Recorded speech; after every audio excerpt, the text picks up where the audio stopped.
आज राज्यसभा में अमित शाह ने नक्सलवाद को पूरी तरह से खत्म करने की बात कही है। उन्होंने ये भी कहा है कि अगले साल 31 मार्च से पहले यानी 2026 में भारत से नक्सल को पूरी तरह से नक्सलवाद को खत्म कर दिया जाएगा। क्या कुछ उन्होंने कहा, देखिए इस रिपोर्ट में।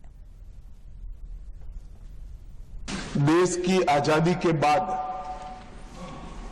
देश की आंतरिक सुरक्षा को और देश की सरहदों को सुरक्षित करने के लिए जो भी स्टेट पुलिस के और सेंट्रल पैरामिलिट्री फोर्सेस के जवानों ने अपना सर्वोच्च बलिदान दिया है, वो हजारों जवानों को मैं मनपूर्वक श्रद्धांजलि देना चाहता हूं।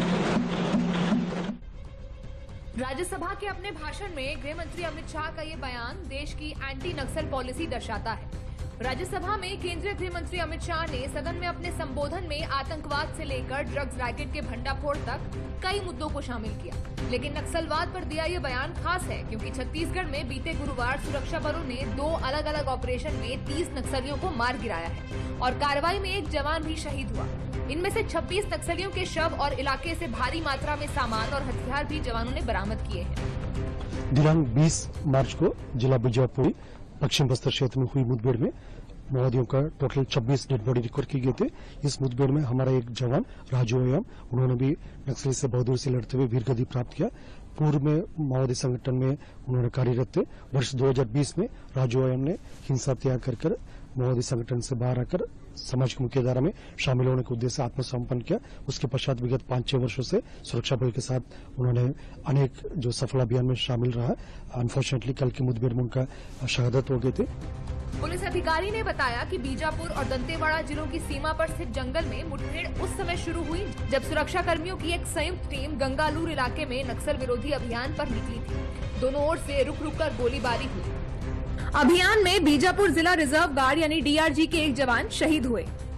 शहीद हुए जवान का नाम राजू ओयाम बताया जा रहा है। मुठभेड़ स्थल से AK-47 और SLR जैसे बड़े ऑटोमेटिक राइफल बरामद हुए हैं। आतंकवाद हो, नक्सलवाद हो और माफियाओं का माफिया राज हो, इनसे प्रगति में भी बाधा होती है और आम आवाम की जिंदगी हराम होती है।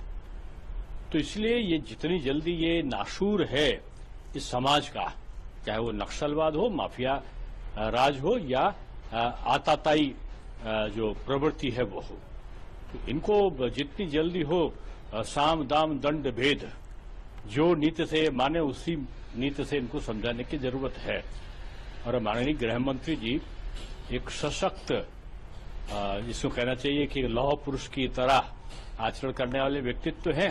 वहीं नक्सली मुठभेड़ में प्राणों का बलिदान देने वाले बीजापुर के डीआरजी जवान राजू ओयाम के पार्थिव शरीर को लोगों ने अंतिम श्रद्धांजलि अर्पित की। छत्तीसगढ़ के मुख्यमंत्री और उप मुख्यमंत्री ने सफल अभियान की तारीफ करते हुए शहीद हुए राजू ओयाम को श्रद्धांजलि दी। गृह मंत्री अमित शाह ने भी सुरक्षा बलों के सफल अभियान की सराहना करते हुए सोशल मीडिया प्लेटफॉर्म X पर दावा किया कि 31 मार्च 2026 तक देश नक्सलवाद से मुक्त हो जाएगा।